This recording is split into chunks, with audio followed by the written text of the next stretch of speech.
নমস্কার বন্ধুরা, কেদারনাথ বদ্রীনাথ যাত্রা ধারাবাহিক ভিডিও সিরিজের তৃতীয় অধ্যায়ে আপনাদের স্বাগত। কেদারনাথ জ্যোতির্লিঙ্গের দর্শন সাফল্যের সঙ্গে সম্পন্ন করার পর এবার পালা বদ্রী বিশালের দর্শনের।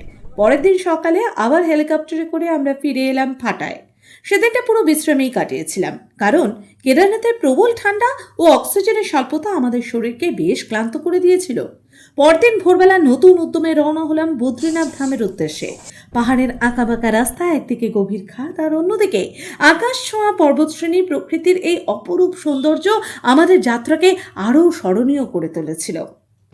পথে আমরা পৌঁছালাম যোশী মঠে, যেখানে দর্শন করলাম ভগবান নৃসিংহদেবের মন্দির। আমরা এখন এসেছি নরসিংহ মন্দিরে। এই মন্দিরে একটা ইতিহাস আছে, সেই ইতিহাসটা আমি ভিডিওতে বলে দিচ্ছি। স্থানীয় একটি প্রাচীন বিশ্বাস অনুসারে নৃসিংহদেবের বিগ্রহের একটি হাত ক্রমশ সরু হয়ে যাচ্ছে।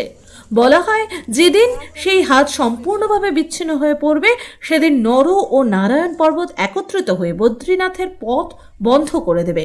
তখন ভগবান বদ্রীনারায়ণের পূজা ভবিষ্য বদ্রীতে অনুষ্ঠিত হবে। এই কাহিনী আজও উত্তরাখণ্ডের অন্যতম জনপ্রিয় ধর্মীয় বিশ্বাস। যোশীমঠ থেকে এগিয়ে কিছুক্ষণের মধ্যেই আমরা পৌঁছে গেলাম বদ্রীনাথ ধামে। চারিদিকে বরফ ঢাকা পর্বতশ্রেণী, আর তার মাঝখান দিয়ে বয়ে চলেছে পবিত্র অলকানন্দা নদী। নদীর কুলুকুলু শব্দ আর পাহাড়ের নীরবতা মিলিয়ে যেন এক স্বর্গীয় পরিবেশের সৃষ্টি করেছে। হিন্দু ধর্মমতে ভগবান বিষ্ণু এই স্থানেই গভীর তপস্যায় নিমগ্ন ছিলেন।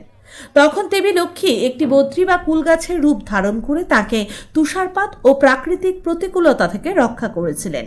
সেই থেকে এই স্থানের নাম হয় বদ্রীনাথ এবং ভগবান পরিচিত হন বদ্রী বিশাল নামে। আদিগুরু শঙ্করাচার্য অষ্টম শতকে অলকানন্দা নদী থেকে ভগবান বদ্রীনারায়ণের মূর্তি উদ্ধার করে বর্তমান মন্দিরে প্রতিষ্ঠা করেন বলে বিশ্বাস করা হয়। সেই থেকে বদ্রীনাথ ধাম হিন্দু ধর্মের অন্যতম প্রধান তীর্থক্ষেত্র এবং চার ধামের একটি গুরুত্বপূর্ণ ধাম হিসেবে পূজিত হয়ে আসছে। এই পবিত্র ধামে এসে মনে হচ্ছিল যেন প্রকৃতি আর আধ্যাত্মিকতা একসঙ্গে মিলেমিশে এক অনন্য অনুভূতির জন্ম দিয়েছে।